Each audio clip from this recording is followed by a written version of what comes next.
The Jacksonville Jaguars, in their most lackluster performance of the year against the Seattle Seahawks, now dropped to 4-2 and second in the division. Looking to bounce back will be a challenge as the schedule doesn't ease up just yet. This week it's the Rams in London. Will they bounce back in a big way after a big letdown to go into 5-2? Or will they limp into the bye holding on for dear life with a winning record at 4-3? Let's find out.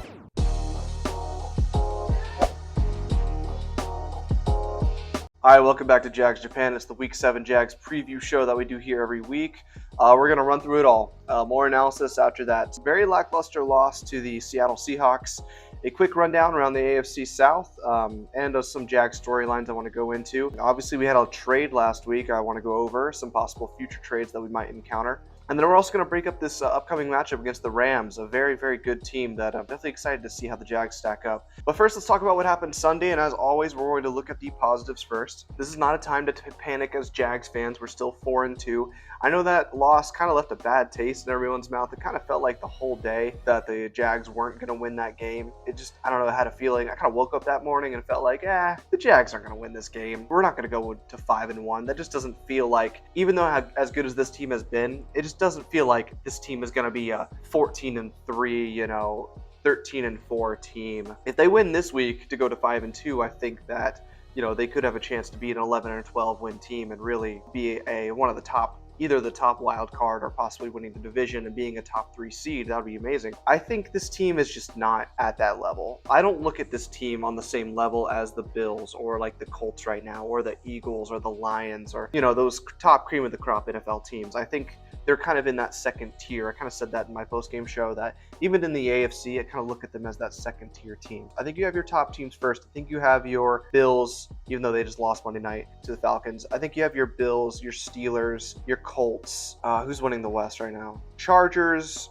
I'm not going to put them in there yet, but I think those 3 teams are easily the best right now. And then I think you have that second tier with the Steelers, the Chiefs, the Jags. I'd put the Broncos. I'd put the Broncos in that top tier as well. So for my money, I think you got the Bills, the Steelers, Colts, and the Broncos kind of in that top. And then I would put the Chargers, Jags, Patriots. Even though the Patriots are pretty good too, and the Chiefs, I'd put it all in that second tier as well. When I just look at like teams, how they're playing, how they look. Not that the Steelers are anything special, but that's just kind of how we see things right now in Week 7 of the NFL season. As far as the positives, first I want to just talk about the quarterback in this game. I think Trevor actually played pretty well. I think it's definitely a mixed bag on what people are saying about him, whether it's like, oh, he's not the guy, he is the guy. I don't know. I saw Trevor make a lot of really great plays in that game. I actually just recently watched back the highlights of the game, and there were a lot of times he was running for his life all game. Obviously, we'll get to the offensive line, but this is the first time in the past few weeks I've seen Trevor make a lot of kind of backyard style plays, a little bit more of like those Josh Allen, Mahomes, dance around in the pocket, jump off one foot, make a throw, throw across your body on a 4th and 5 to the open receiver. That's stuff we don't really see a lot from Trevor. It's kind of like, I feel like it's something that they're emphasizing, using your legs more, getting outside the pocket, creating time, and he really needed to this game with just how bad the offensive line played, how good the Seattle Seahawks defensive line was. And I know people are going to get him on the miscues. I know people are going to get him on like some of the deep passes, the deep pass to Dyami Brown that he should have hit. And just in general, I think there was an out route that he kind of sailed. He could have hit him. I think it was a little slow to Dyami on the left side early on in the game. But I'm not going to kill him for those. Yeah, you got to hit the open receiver. Like I said, I've said this every week. I watch a lot of football. I see good quarterbacks, or at least quarterbacks that a lot of people say are really good, and they miss a lot of throws like that too. So I'm not going to kill Trevor for that. Yeah, he's got to make the throw. But he also made a lot of really great plays and ran the offense well, I think, today. BTJ, I thought, had his best game so far. A lot of really good first down conversions that I think really set us up in good position. Like a few third downs. The 3rd and 16 stands out to me. There was another one on the going left on the left sideline that he had a big 20 or 30 yard play. He ended the day with about 90 yards receiving. Yeah, he ended the day with 8 catches for 90 yards receiving. That's easily his best game. I know last game he kind of had that really nice clutch catch on the sidelines in the win, but this game was his most consistent. And we'll talk about the drop later, but 10 targets, 8 catches, that is a huge step up from the last few weeks. I was pretty mad at him after the game because I felt like if he caught that ball in the fourth quarter. I think you never know what happens. But overall, when you look at his game, yes, he had the crucial drop on the third down, but the other 9 targets, he caught 8 of them.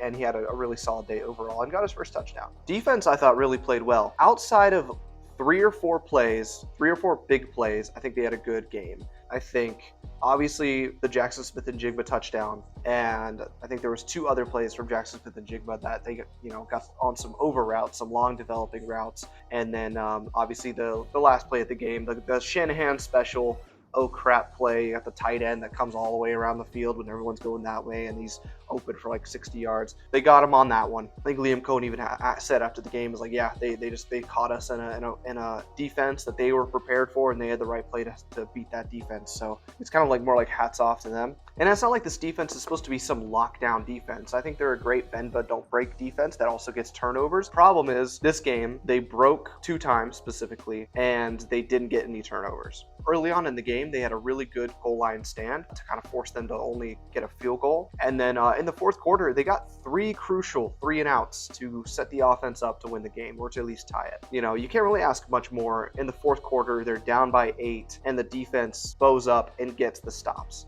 Maybe not in the prettiest way at times, but I think they did well. On the offensive side, again, no turnovers. After watching Trevor Lawrence's career, there are some of those games he has where like you can tell he gets really frustrated, like he wants to make plays, he wants to throw the ball downfield, and maybe his offensive line isn't giving him any help, or the wide receivers aren't winning, and then he gets to a point where he's like, you know what, screw this, I'm just gonna start chucking it. And then that's when he got some of those 4 interception games early on in his career. But this was a game where he actually, you could tell he was frustrated, but instead he took a few sacks or decided to throw the ball away instead of putting it into harm's way. So good for Trevor for not turning the ball over. I think that's a big reason why this game was close. I think in the past, the Jags would have gotten blown out in this game because Trevor would have probably thrown the ball over twice or maybe fumbled a ball and then gotten blown out by 20 or 30 points. And then out of all the bad play and the mistakes, against a good football team in the Seattle Seahawks, which they are a good football team, they're 4-2 and a pretty loaded NFC West, they were still only down 1 score for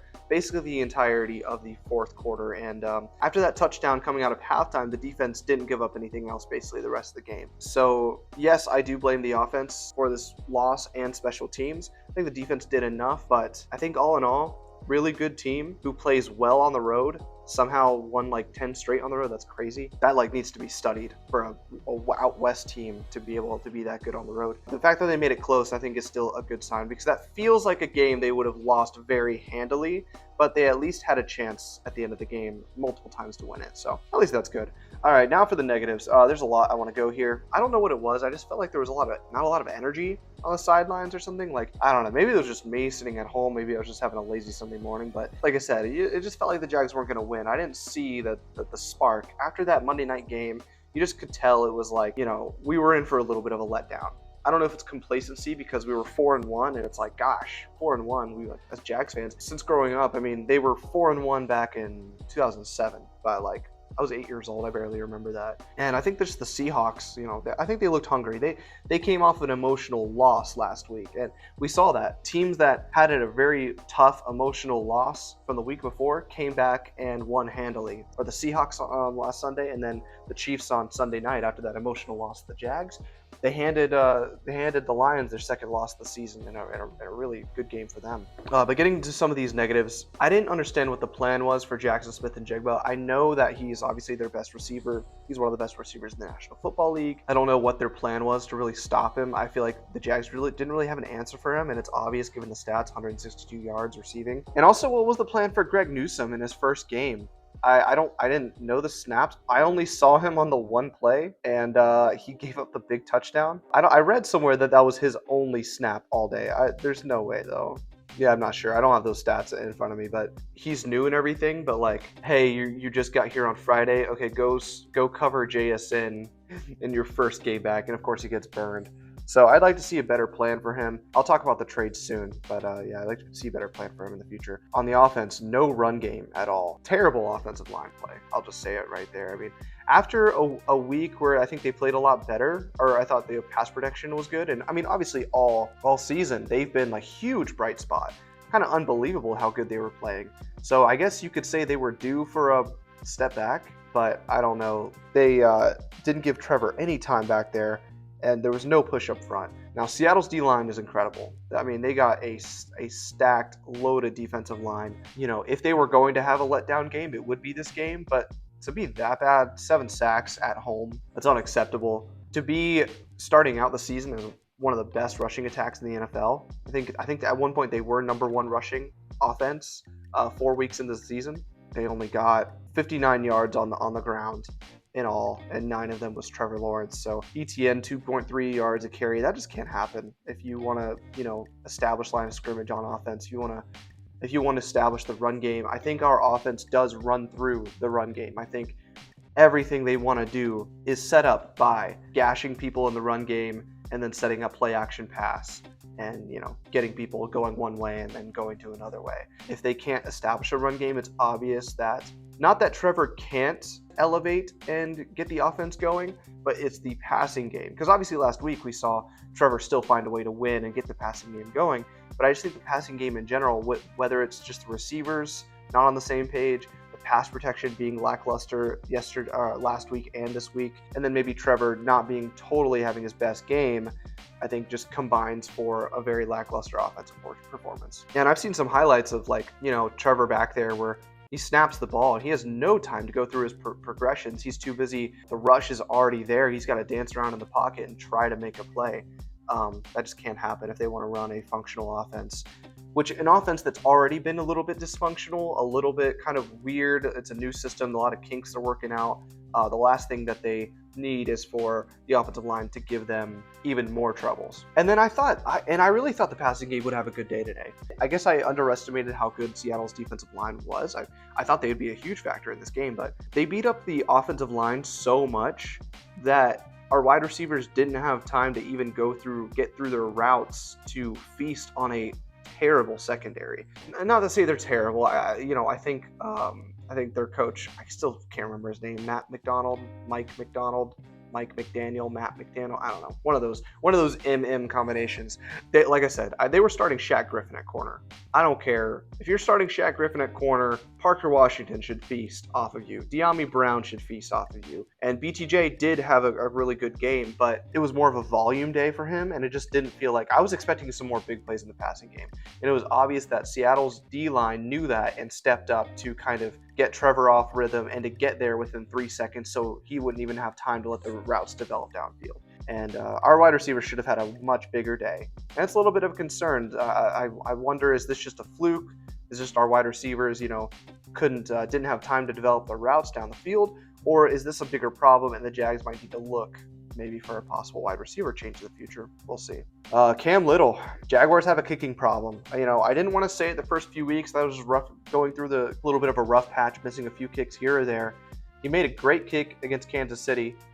50, I think it was a 54-yarder. That really put the Jags in good position there. But a 50-yard kick missed, and then an extra point. That's 4 points on the board that he missed, and also how bad it looked. I mean, that 50-yarder wasn't even clean. He shanked that, and it could just tell you he just didn't have it today. Not only did he shank it, but this was right before halftime. So he shanks that kick, and then it gives them field position at the 45, around the 50-yard line, around midfield, to where they only need to get 20 yards to make their own kick right before halftime. So all in all, that was a 6-point swing you just let up because of your kicker, and those points matter.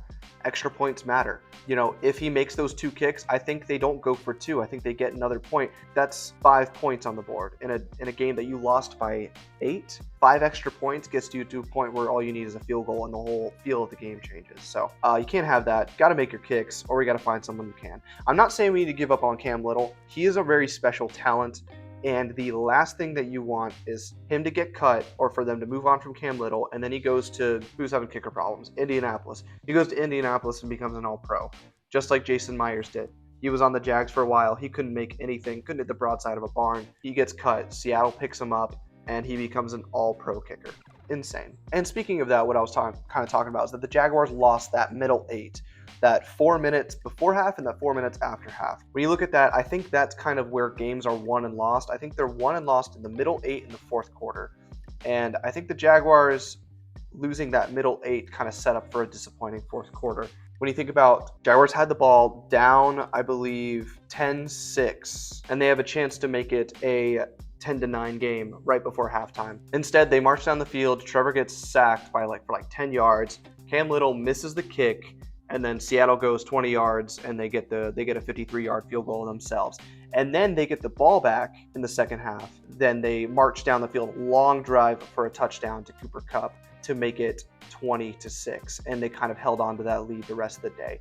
When you think about that middle 8, how big that was. And I think part of that comes with taking the ball first. I like the aggressive nature of taking the ball first and setting the tone early on offense. But when you take the ball first, it's almost like there's pressure on you that you need to score there. Because if you don't, then you just wasted that opportunity and you give Seattle or the other team a chance to dominate that middle 8. So Jaguars take the ball first, get nothing on offense. I think they actually lost 15 yards because it was a sack, a negative play, and then another negative play. Kick the ball off, and now Seattle's good field position, and they have the ball coming out of half. So I think they need to be better at that middle 8. I always err on the side of deferring unless you know you are the lesser team and you really need a hot start, you need to steal those possessions, then maybe take the ball first. But I'm always on the side. Let your defense get out there and set the tone early.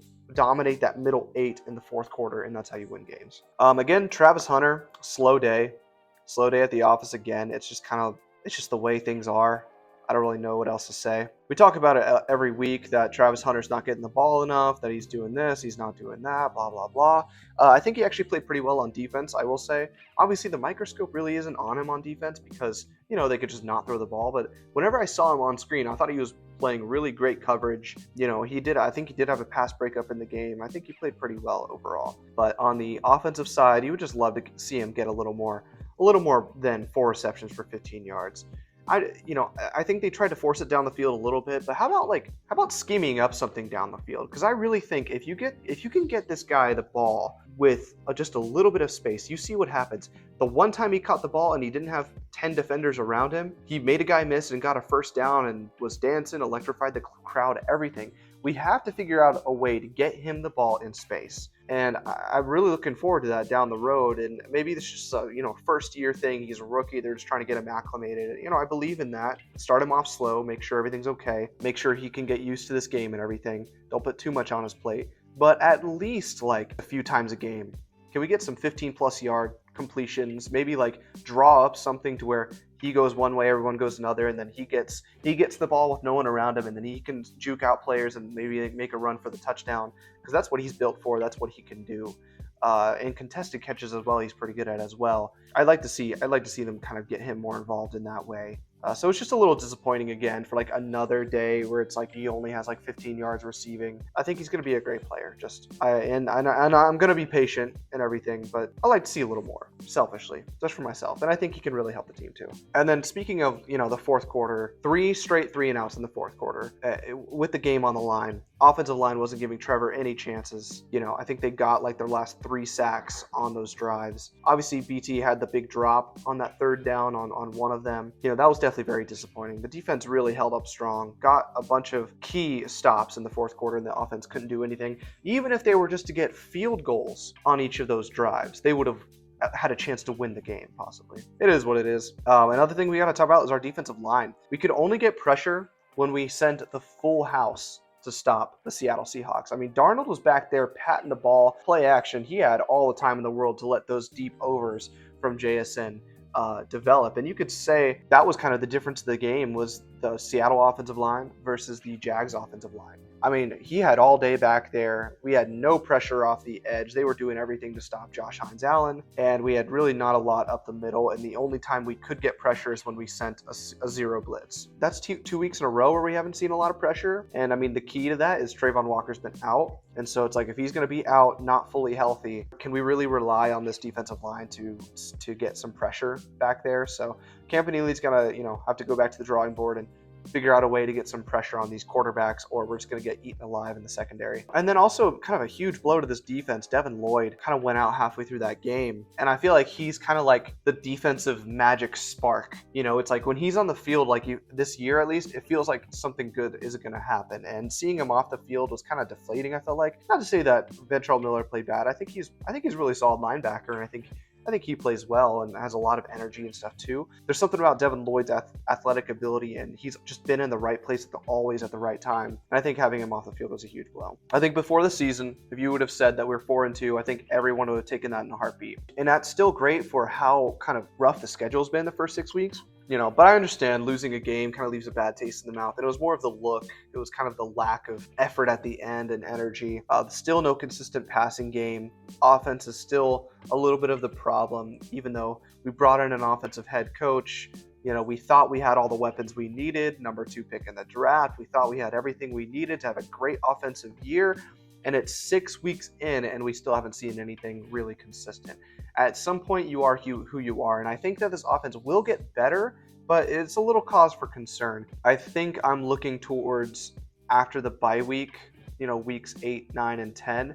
If the passing offense can't get going then, I think we're just going to have to look forward to next year for the passing offense, honestly. And especially now that teams are kind of keying in on the Jaguars' run game. That's 2 weeks in a row where they've stopped ETN and Tootin and our whole running game to get, below 60 to 80 rushing yards from our running backs, and that's really kind of showing our flaws in our O-lines, our wide receivers not winning enough, and just the passing game not being good enough. And it's kind of showing that if the defense doesn't get crazy turnovers, are we still able to pull out the victory? That remains to be seen. People could even look at the first 4 weeks of this, or first 4 or 5 weeks of the season for the Jags and say, oh, it was really fluky. They got 3 turnovers in like every game. That never happens. That'll correct itself and their defense will get worse. I've been saying that for weeks now. I knew at some point it would correct itself. This game, they didn't get a turnover, and that was kind of the difference in the game.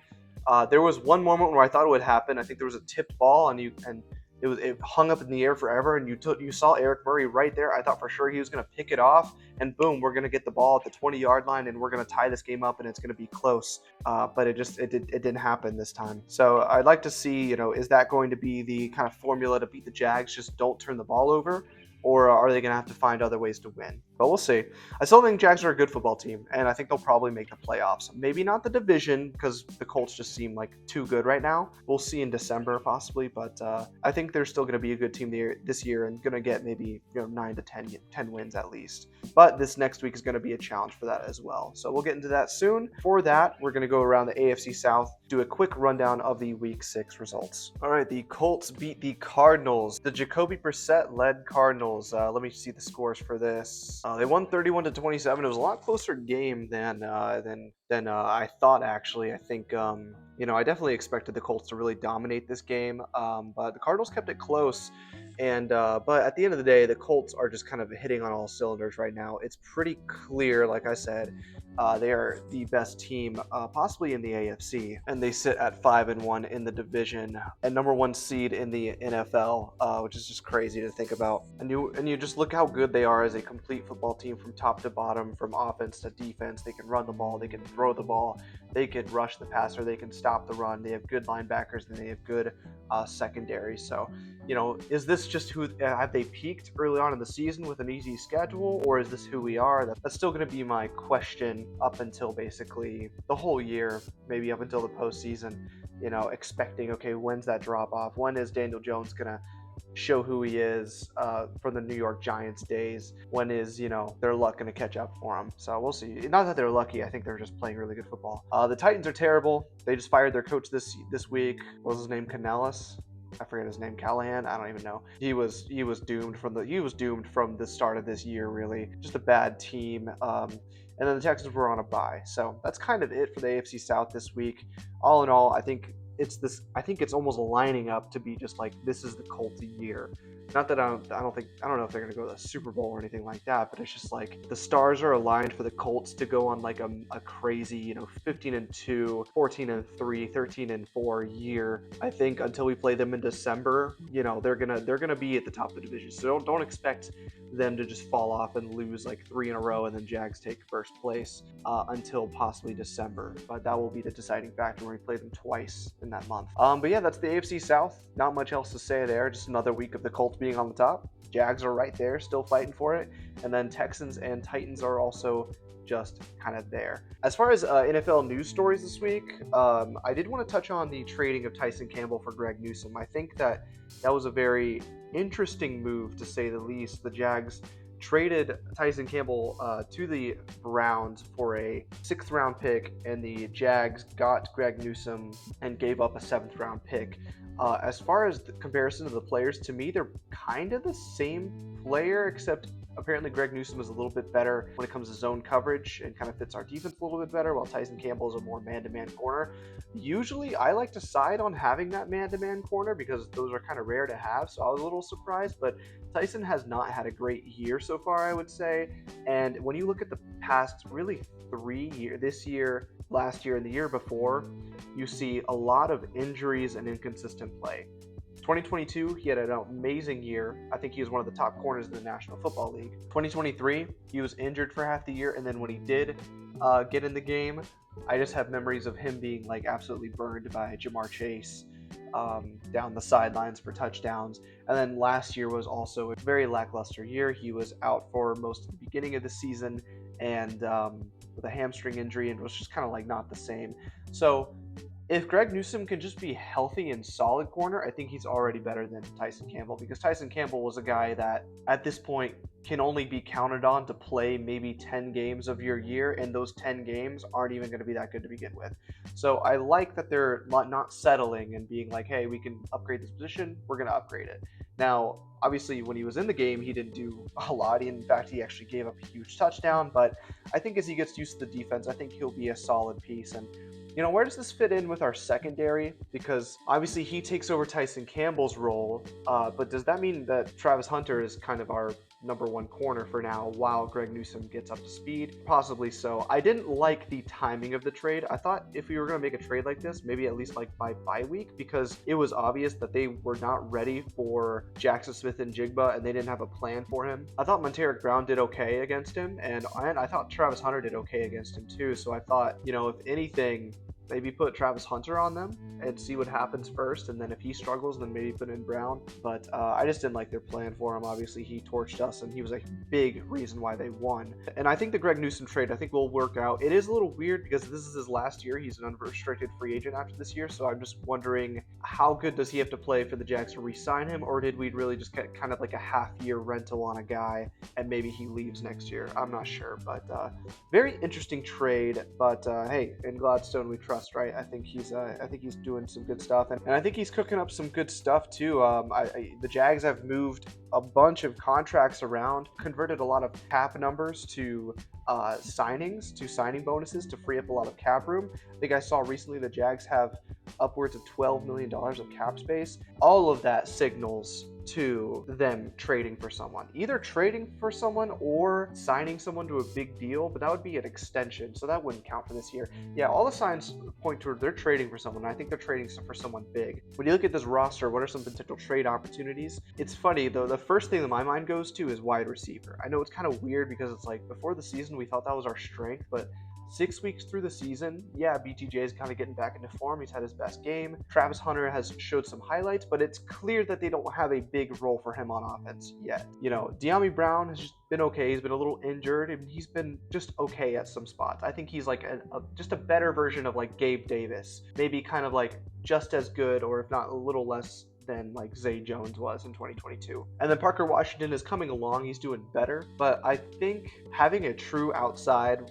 receiver that can kind of maybe take the pressure off of BTJ and Travis Hunter a little bit. I think maybe the pressure of being that number one wide receiver or something is kind of giving BT a little trouble. He is getting better, but I think having someone on the outside opposite him, like AJ Brown or Garrett Wilson or Chris Olave, I think would be really cool on this offense. I think would help the passing game a lot.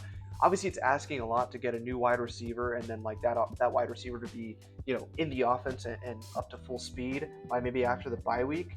But I mean, I think that would be a bold move, and I think something showing a lot of like, hey, we're not going to be complacent with our passing game. Hey, your wide receivers, you're not stepping up, you're not making the plays. We're going to get somebody who we know can catch the ball. Obviously, there's a lot of rumors with AJ Brown in Philly. You look at the teams that are doing terrible this year that might be looking to get a wide receiver that they have to pay or have already paid. Garrett Wilson and Chris Olave look kind of like ripe for the picking there. I think would be really cool. That would make a lot of sense. Other potential trade opportunities, I think defensive tackle, defensive line especially. I wouldn't say edge because I don't know the severity of Trayvon's injury, but I assume after the bye week he'll be back to near 100%, or as 100% you can be.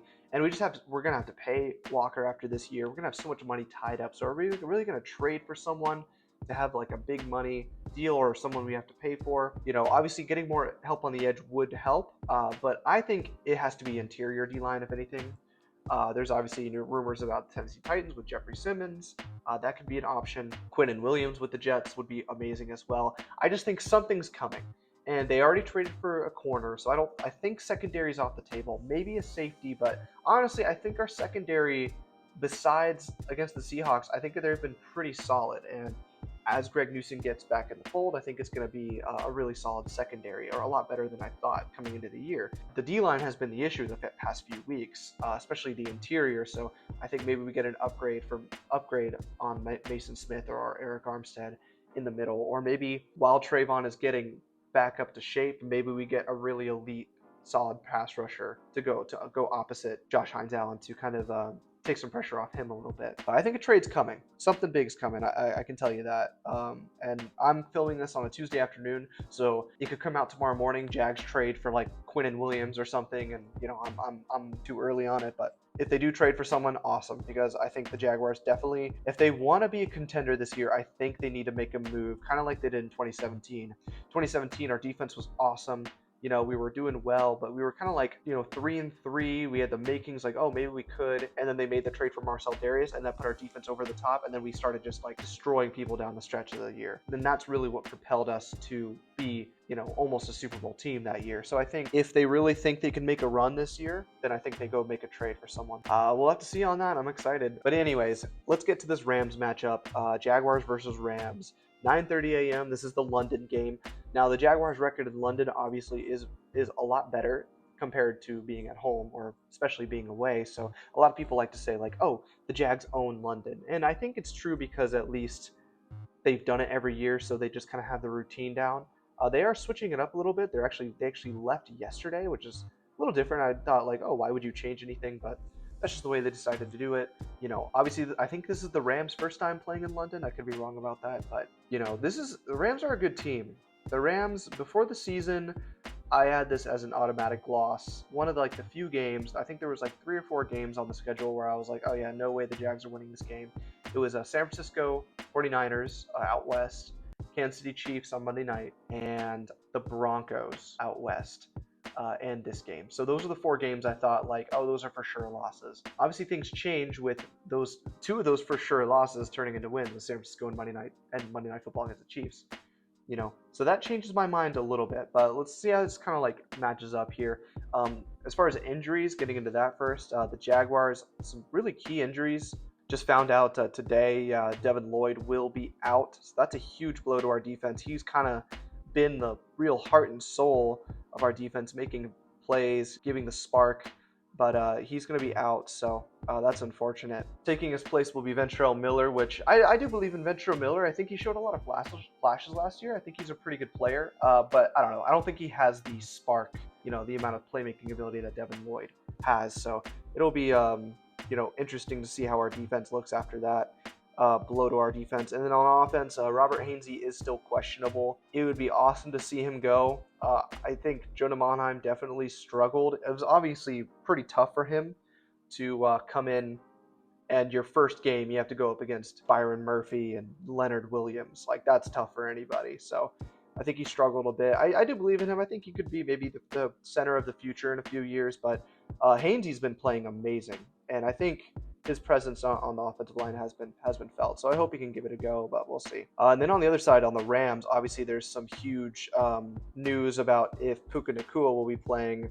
From what I've seen, he's still questionable, and Puka Nacua just seems like one of those Iron Man guys who's just gonna play through whatever and still have big games. He is day to day. I thought they did rule him out, possibly, but it says on here questionable. He's day to day with that ankle injury. He came back into that game too and still had some catches, not a ton. He was obviously playing hurt, but I'm going to go into this game expecting that he's playing, and that changes a lot because I think if he wasn't playing, I think the Jaguars have a good shot of having a good win, but him playing is definitely going to make it at least close.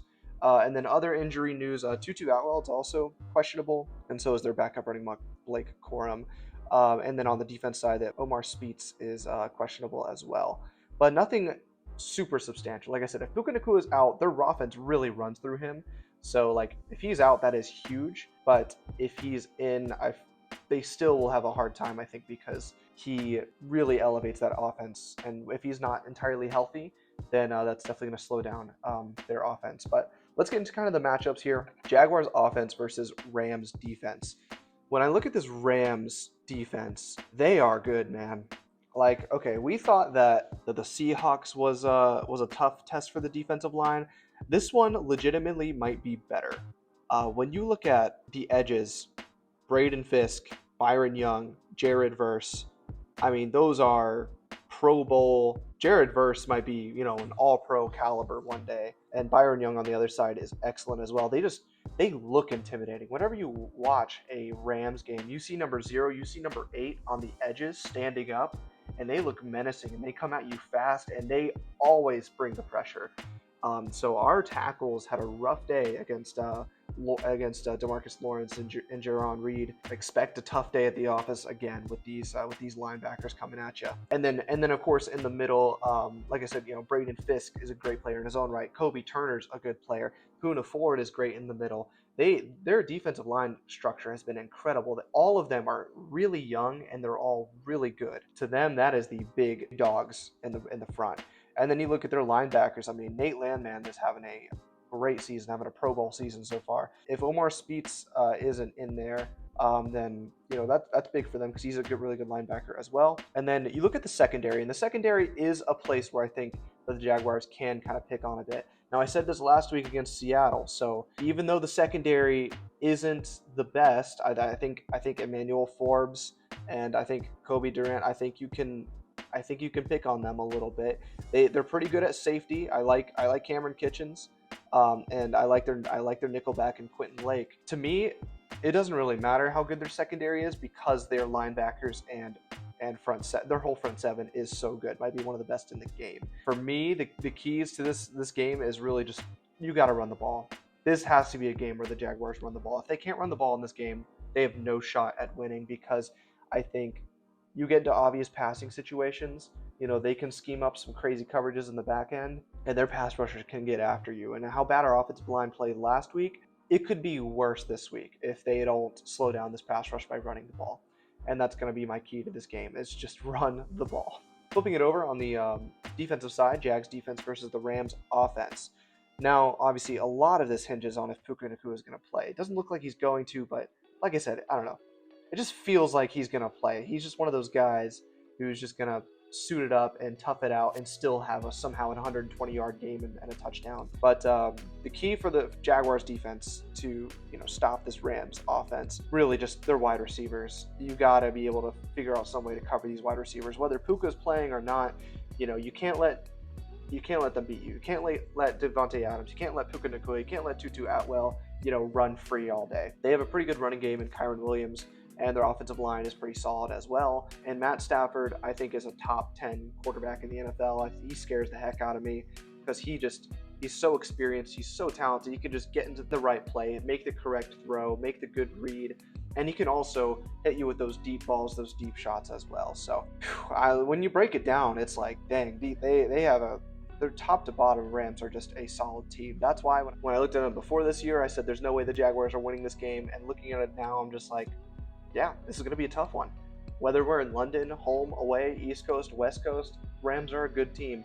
And I know they almost lost to the Colts. They got pretty lucky in that, but and that's why I said I thought the Colts were for real, because even in that loss, they showed they could hang and contend with the Rams like that. Okay, let's get to these X factors.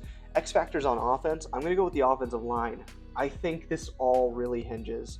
The whole game, in my opinion, hinges on the offensive line. Get our offensive line, get some push up front for running the ball.